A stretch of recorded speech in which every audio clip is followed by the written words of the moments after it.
Good morning. आज हम BSc third year का पेपर फर्स्ट क्वांटम मैकेनिक्स का अगला टॉपिक एरनफेस्ट थ्योरम स्टडी करेंगे। एरनफेस्ट थ्योरम के स्टेटमेंट के हिसाब से the Schrodinger's wave equation leads to the satisfaction of classical laws of motion on the average.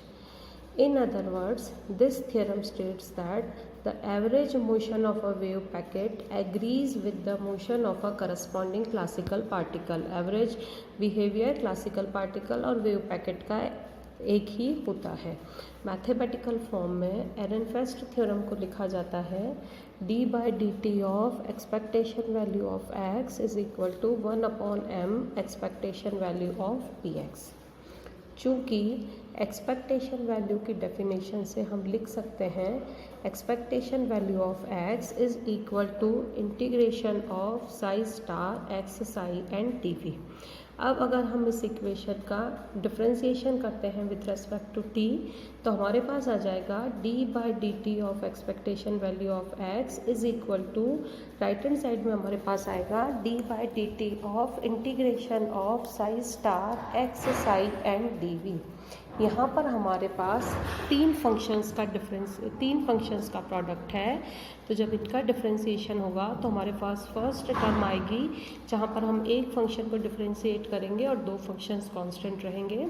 Sai star X del psi by del T D we plus integration of del psi star by del T X psi D we plus integration of psi star del X by del T psi D V.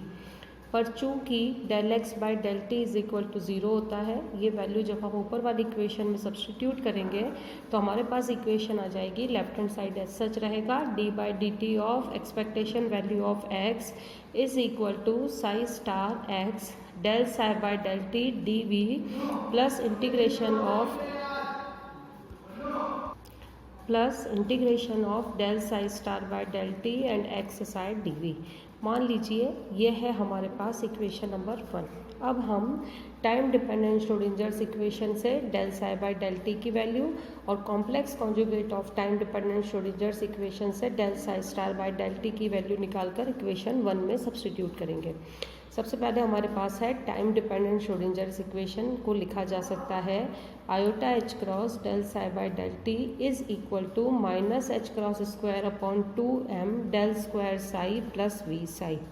इस equation से अगर हम del psi by del T निकालते हैं तो वो हमें मिलेगा 1 upon iota H cross minus H cross square upon 2m del square psi plus we psi. मान लीजिए यह है हमारे पास इक्वेशन नंबर 2।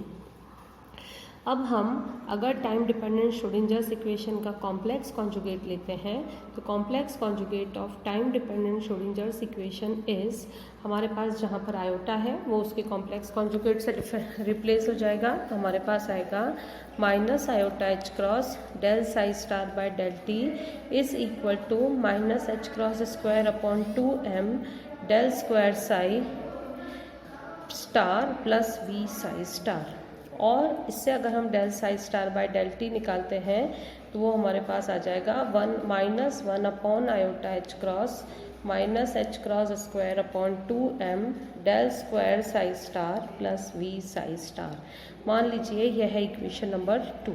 इक्वेशन 2 में 3 मान लीजिए यह है इक्वेशन 3। हमने इक्वेशन 2 में del psi by del T निकाला है और इक्वेशन 3 में del psi star by del T निकाला है। ये दोनों वैल्यूज़ जब हम इक्वेशन 1 में सब्सटीट्यूट करेंगे तो हमारी इक्वेशन 1 हो जाएगी। लेफ्ट हैंड साइड तो ऐसा सच रहेगा d/dt of expectation value of x is equal to integration of equation 1 के फर्स्ट टर्म में जब हम सब्सटीट्यूट करेंगे तो फर्स्ट टर्म आ जाएगी साई स्टार, तो हमारे पास आ जाएगा फर्स्ट टर्म आएगा साई स्टार एक्स और del psi by del T की वैल्यू हम रखेंगे 1 upon iota H cross minus H cross square upon 2m del square psi plus we Sai.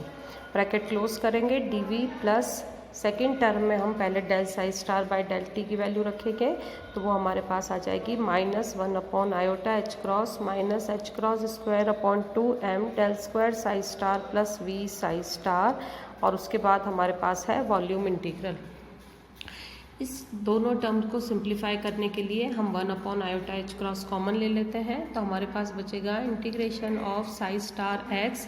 First term से हमें बचेगा -h²/2m del square psi, plus last second term के equation से हमारे पास बचेगा psi star x psi D plus h²/2m del square psi star minus v psi star x psi D. Psi star x v psi minus v psi star x psi, दोनों की value same है, दोनों terms cancel हो जाएगी। तो हमारे पास remaining term बचेगी 1/i integration psi star x minus h²/2m del square psi plus h²/2m del square psi star and x psi D. उस टर्म को सिंप्लीफाई करके लिख सकते हैं हम -h×2m integration of psi star x del square psi minus del square psi star x psi and D. या हम लिख सकते हैं d/dt of expectation value of x is equal to -h×2m integration of psi star x del square psi D plus h×2m del square psi star x psi D. मान लीजिए यह equation number 4। ये जो इक्वेशन नंबर 4 है, इसमें जो second integral है उसका इंटीग्रेशन हम करेंगे इंटीग्रेशन बाय पार्ट्स से। तो इसका इंटीग्रेशन करने के लिए integration of del square psi star x psi D, इसमें x साई को हम फर्स्ट फंक्शन मानेंगे और डेल स्क्वायर साई स्टार को हम सेकंड फंक्शन मानेंगे। तो इंटीग्रेशन बाय पार्ट्स में होता है first function integration of second surface integral minus integral differentiation of second integral of first and volume integral. But चूँकि x psi gradient of psi star d is equal to 0 होगा, क्योंकि surface integral जो है वो बहुत ज़्यादा distances पे 0 आएगा। तो इस ऊपर वाली टर्म में जब हम फर्स्ट टर्म को 0 कर देंगे तो हमारा रिजल्ट बचेगा integration of del square psi star X psi D V is equal to minus of gradient X psi gradient of psi star and D V. इस इक्वेशन का अगेन हम इंटीग्रल करेंगे इंटीग्रेशन बाय पार्ट्स से। तो gradient of x psi gradient of psi star D V is equal to, इसमें हम gradient of x Sai को first function मानेंगे और ग्रेडियंट ऑफ साई स्टार को सेकंड फंक्शन मानेंगे। तो इसका इंटीग्रल जब हम करेंगे अगेन इंटीग्रेशन बाय पार्ट्स से, तो हमें मिलेगा gradient of x psi del square psi star surface integral minus del square X psi psi star D V. Again same condition है, बहुत ज़्यादा डिस्टेंसेस पे सरफेस इंटीग्रल 0 आएगा तो फर्स्ट टर्म अगेन 0 आ जाएगी। तो हमारे पास बचेगा ये, इसका भी फर्स्ट टर्म 0 होने के बाद del square psi star X psi D V is equal to हो जाएगा psi star del square X psi D V. मान लीजिए यह है इक्वेशन नंबर 6। इक्वेशन 6 से वैल्यू हम सब्सटीट्यूट कर देंगे इक्वेशन नंबर 4 से में, तो हमारे पास बचेगा d/dt of expectation value of x is equal to -h×2m integration of psi star x del square psi D we plus h×2m। ये जो टर्म है इंटीग्रल में फोर्थ में, उसकी वैल्यू इक्वेशन 6 से सब्सटीट्यूट हो जाएगी। तो ये हमारे पास बचेगा psi star del square X psi D V. इस टर्म को हम लिख सकते हैं -h×2m integration of psi star, first इसको हमने कॉमन ले लिया है तो फर्स्ट टर्म से हमारे पास रिमेनिंग बचेगा x del square psi minus second term से हमारे पास बचेगा minus del square X psi and D V. But हमारे पास जो ब्रैकेट स्क्वायर ब्रैकेट में टर्म है, हमारे पास जो स्क्वायर ब्रैकेट में टर्म है x del square psi minus del square X psi, उसको हम लिख सकते हैं x del square psi minus del dot del X psi. x del square psi as such रहेगा। ये हम इसको डाइवर्जेंस ऑफ ए बी के फंक्शन से जब इसको सिंप्लीफाई करेंगे तो हमारे पास बचेगा divergence of x gradient of psi plus gradient of x and psi. इसको हम सिंप्लीफाई कर लिख सकते हैं x del square psi minus gradient of x dot gradient of psi minus एक divergence of gradient of psi minus divergence of gradient x and bracket के बाहर हमारे पास साई बचेगा और फिर हमारे पास बचेगा gradient of x gradient of Sai. इसको हम लिख सकते हैं फर्स्ट टर्म एज सच रहेगी x del square psi minus ये टर्म हमारे पास 2 बार आ रही है तो 2 times of gradient of x dot gradient of psi minus x del square psi minus divergence of gradient of x psi. इसको ये हमारे पास divergence of gradient of x जो है वो 0 आएगा तो हमारे पास ये टर्म जब 0 हो जाएगी तो हमारे पास बचेगा 2 times of gradient of x gradient of psi minus ये हमारे पास 2 टर्म एक जैसी है कैंसिल हो जाएगी और ये टर्म हमारे पास 0 हो जाएगी तो हमारा रिजल्ट बचा -2 times of gradient of x dot gradient of Sai.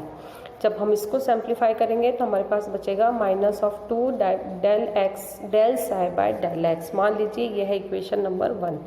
ये वैल्यू जो है इक्वेशन 9 से हम रख देते हैं इक्वेशन नंबर 7 में।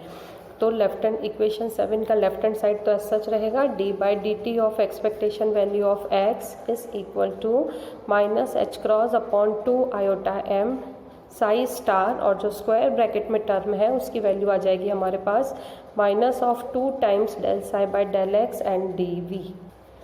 उसको हम लिख सकते हैं H cross upon iota M integration of psi star del psi by del X D V. 2 बाहर से कैंसिल हो जाएगा।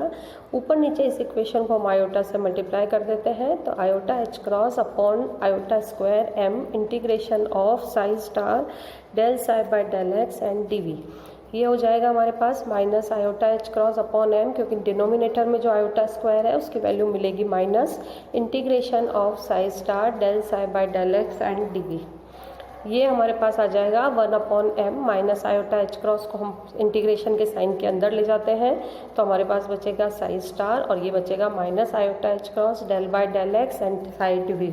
Integration of psi star minus iota H cross del psi by del X psi D V जो है वो represent करता है expectation value of P X. इसका मतलब है कि D X by D T D by D T of expectation value of X is equal to 1 upon M expectation value of P x. ये फर्स्ट एरनफेस्ट थ्योरम का statement है। इसी तरह से सेकेंड एरनफेस्ट थ्योरम से हम लिख सकते हैं D by D T of expectation value of P X is equal to expectation value of F X. Same तरीके से हम सॉल्व करेंगे। From the definition of expectation value expectation value of P X लिखी जा सकती है integration of psi star minus iota H cross del by del X of psi D V. इसको हम लिख सकते हैं minus iota H cross integration of psi star del psi by del x and D V. फिर हमारे पास है D by D T of expectation value of P X. उसको हम सिंप्लीफाई करेंगे तो हमें मिलेगी इक्वेशन नंबर 1। सेम प्रोसीजर से हम टाइम डिपेंडेंट श्रोडिंजर्स इक्वेशन और complex conjugate of time dependent Schrodinger's equation से del psi by del T और del psi star by del T की वैल्यू सब्स्टिट्यूट करेंगे और उसको सिंप्लीफाई करेंगे। तो जब हम डेल साई और बाय डेल टी और del psi star by del T की वैल्यू रखेंगे तो हमारे पास आएगा D by D T of expectation value of P X is equal to minus iota h cross integration of 1 upon minus iota h cross minus h cross square upon 2m del square psi star plus v psi star del psi by del x dv plus integration of psi star del by del x of 1 upon iota h cross minus h cross square upon 2m del square psi plus v psi and volume integral। जब हम इस term में जो terms cancel हो रही है उनको cancel करने के बाद फाइनल देखें